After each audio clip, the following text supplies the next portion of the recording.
Assalamualaikum warahmatullahi wabarakatuh. Salam sejahtera bagi kita semua. Kepada yang terhormat Bapak Daris Hadianto selaku dosen mata kuliah Bahasa Indonesia dan teman-teman yang saya sayangi dan juga banggakan. Sebelumnya saya ucapkan terima kasih pada Bapak Daris Hadianto karena telah membimbing saya menyusun artikel ilmiah ini. Izinkan saya untuk memperkenalkan diri. Nama saya Aulia Syifa dengan NIM 2103782, Prodi Pendidikan Masyarakat kelas 2A. Di sini saya akan memaparkan hasil dari penyusunan artikel ilmiah. Adapun topik pembahasannya sebagai berikut. Yang pertama pendahuluan, kedua metode penelitian, yang ketiga hasil dan pembahasan, yang keempat kesimpulan. Judul artikel yang disusun yaitu perbandingan kemampuan akademik program pendidikan kesetaraan dengan program sekolah formal. Penelitian ini dilatar belakangi oleh keingintahuan akan perbandingan kemampuan akademik antara pendidikan formal dan program kesetaraan mana yang lebih unggul. Tujuan dari penelitian ini yaitu membandingkan antara kemampuan akademik lulusan pendidikan kesetaraan dengan program sekolah formal dan untuk mengetahui keunggulan dan kekurangan dari kedua program pendidikan tersebut, serta mengetahui program akademik yang paling unggul dalam menghasilkan lulusan yang berkualitas. Metode penelitian ini menggunakan metode kausal komparatif, di mana penelitian ini diawali dengan mengetahui akan sebab akibatnya, lalu mengumpulkan data. Selanjutnya data yang diperoleh tersebut diolah sehingga menghasilkan sebuah kesimpulan atau jawaban dari rumusan masalah. Dalam mengumpulkan data, penelitian ini menggunakan kuesioner dengan beberapa partisipan.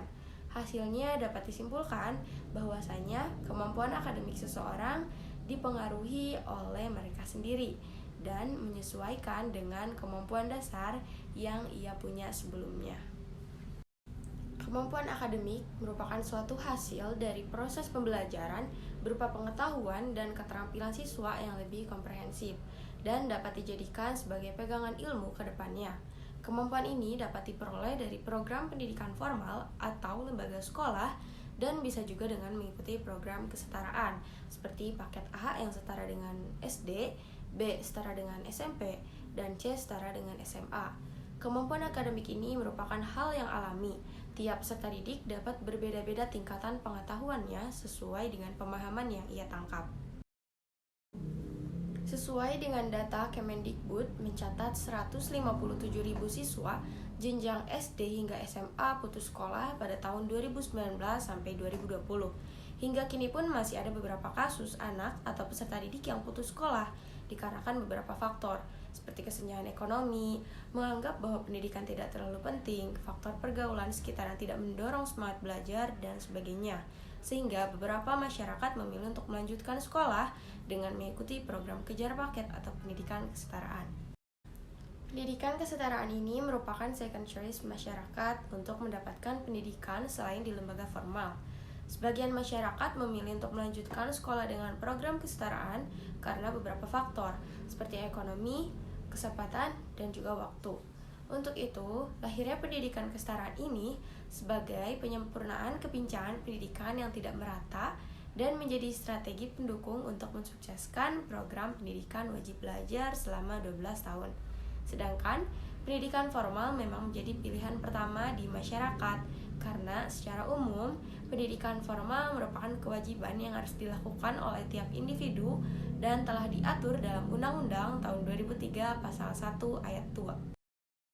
Sebelumnya, terdapat penelitian terdahulu yang berjudul Dimensi Perkembangan Formal dan Non-Formal oleh Hairullah dan Elihami pada tahun 2020. Isinya dipaparkan bahwa pendidikan merupakan sebuah penopang kemajuan bangsa karena lewat pendidikan mampu mencerdaskan kehidupan bangsa. Dalam penelitiannya dijelaskan perbandingan dari beberapa aspek pendidikan seperti sistem pendidikan formal, bahan ajarnya sesuai dengan kurikulum yang telah disusun, melewati percobaan dan penelitian khusus. Sedangkan pendidikan program kesetaraan ini termasuk dalam jalur pendidikan non-formal dengan sistem bahan ajar yang mengarah pada penyesuaian kebutuhan perkembangan minat bakat individu. Selanjutnya, penelitian yang berjudul Pengaruh Pendidikan Formal dengan Prestasi Akademik oleh Heri Sugianto Putra tahun 2014. Dalam sebuah pendidikan, terdapat proses belajar yang melibatkan pendidik dan peserta didik, di mana proses belajar harus berjalan dengan baik agar mampu menciptakan lulusan yang berkualitas. Adapun cara atau upaya untuk menciptakan proses belajar yang lebih baik, yaitu dengan melakukan evaluasi terhadap prestasi atau kemampuan akademik peserta didik. Program pendidikan harus dilaksanakan oleh tiap individu sebagai generasi penerus bangsa, sehingga jalur pendidikan baik formal ataupun non-formal dapat menjadi sebuah alternatif. Pendidikan non-formal bisa dimanfaatkan sebaik mungkin oleh masyarakat yang tidak memiliki kesempatan mengenyam pendidikan di lembaga formal, sehingga mereka bisa melanjutkan pendidikan di jalur pendidikan non-formal. Metode penelitian dalam artikel ini menggunakan metode kausal komparatif. Penelitian kausal komparatif memiliki arti bahwa data yang dikumpulkannya setelah fenomena terjadi, lalu mencari sebab akibat, melihat kaitan hubungannya, dan memahami akan fenomenanya. Desain penelitian. Desain penelitian kausal komparatif terbilang sederhana. Kausal komparatif membandingkan dua kelompok dalam variabel bebas dengan beberapa variabel terikat. Pengambilan data dilakukan terhadap dua kelas, yaitu kelas A dan B. Dari kedua kelas tersebut diambil variabel independen yang berupa kemampuan akademik siswa, sedangkan variabel dependen berupa sekolah formal dan pendidikan kesetaraan. Instrumen yang digunakan dalam pengumpulan data penelitian ini berupa kuesioner. Peneliti membuat kuesioner yang berisi daftar pertanyaan berkaitan dengan kemampuan akademik seseorang, seperti kemampuan penalaran, baca, tulis, numerik atau berhitung, dan kemampuan berpikir kritis. Prosedur metode kausal komparatif dilakukan melalui beberapa tahap, yaitu merumuskan masalah, menentukan kelompok berdasarkan karakteristik yang akan diteliti, pemilihan kelompok pembanding, pengumpulan data, dan analisis data. Partisipan. Subjek penelitian untuk membandingkan kemampuan akademik dalam program kesetaraan dan sekolah formal ini ada beberapa partisipan. Target partisipan tersebut diantaranya berpendidikan di sekolah formal yang berjenjang di SMA, dan partisipan lainnya dari pendidikan kesetaraan atau program paket yang setara dengan SMA atau paket C. Hasil dan pembahasan artikel ilmiah ini yang pertama yaitu membandingkan kemampuan akademik siswa program sekolah formal dengan program kesetaraan. Data tersebut diperoleh dari penyebaran kuesioner pada 31 partisipan. Data di atas merupakan gambaran kemampuan rata-rata yang dimiliki peserta didik, baik itu dari program kesetaraan ataupun sekolah formal. Dapat dilihat bahwasanya peserta didik lebih dominan masuk kategori sangat menguasai dalam kemampuan menulis, dan rata-rata dari semuanya hampir memiliki berbagai kemampuan dengan kategori menguasai. Data tersebut diperoleh dari 31 orang partisipan yang kebanyakan mengenyam pendidikan dengan jalur pendidikan formal, sehingga dapat disimpulkan bahwasanya meskipun pendidikan kesetaraan menjadi second choice masyarakat, tetapi dalam hasil kemampuan akademik yang diperoleh tidak jauh berbeda. Hanya saja dalam program kesetaraan terdapat pembelajaran khusus yang menjadi ciri khas program kesetaraan. Pembelajaran khususnya ini terdiri dari pemberian soft skill dan keterampilan hard skill atau vocational skill yang bertujuan agar lulusan kesetaraan ini mampu bersaing dan mampu masuk dalam dunia industri. Selanjutnya, mengetahui keunggulan dan kekurangan program sekolah formal dan pendidikan kesetaraan. Terlihat dari data yang telah ditampilkan, bahwasanya pendidikan formal dapat dikatakan lebih dipilih masyarakat sebagai pilihan pertama karena memiliki keunggulan yang terjamin, sedangkan pendidikan kesetaraan ini merupakan sebuah alternatif pendidikan.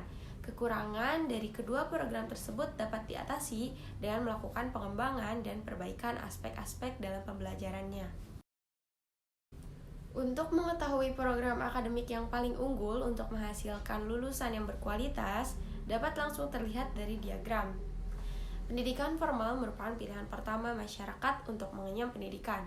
Memang pada dasarnya, masyarakat memandang pendidikan formal ini sebagai pendidikan yang telah terjamin mutu dan kualitasnya, serta sudah jelas pula kurikulum ajarnya, sehingga tidak ada keraguan pada peserta didiknya. Sedangkan pendidikan kesetaraan masih dianggap kurang efektif bagi masyarakat luas, dan masyarakat pun masih ada yang tidak mengetahui jalur pendidikan program kesetaraan ini. Kesimpulannya, dari hasil artikel ilmiah ini yaitu kemampuan akademik peserta didik tidak dapat diukur dengan jenis pendidikan apa yang dipilih. Hanya saja, kemampuan akademik merupakan kemampuan dasar seseorang yang telah ia miliki sebelumnya, dan dengan mengikuti program pendidikan ini merupakan suatu usaha untuk mengembangkan atau meningkatkan kemampuan dasarnya itu. Sehingga perbandingan kemampuan akademik program pendidikan kesetaraan dan sekolah formal tidak ada perbedaan yang signifikan. Keunggulan dan kekurangan kedua program ini terdapat pada bahan ajar atau materinya. Lalu, program akademik yang menghasilkan lulusan unggul dan berkualitas menurut pandangan masyarakat yaitu pendidikan formal. Lulusan pendidikan formal ini lebih dipercaya dan diyakini mampu untuk bersaing dalam dunia kerja dan dapat dipertimbangkan untuk melanjutkan studi perguruan tinggi dengan mudah. Akhir kata, cukup sekian pemaparan hasil bahasan artikel yang dapat saya sampaikan. Mohon maaf bila terdapat kesalahan kata dan ucapan. Terima kasih. Wassalamualaikum warahmatullahi wabarakatuh.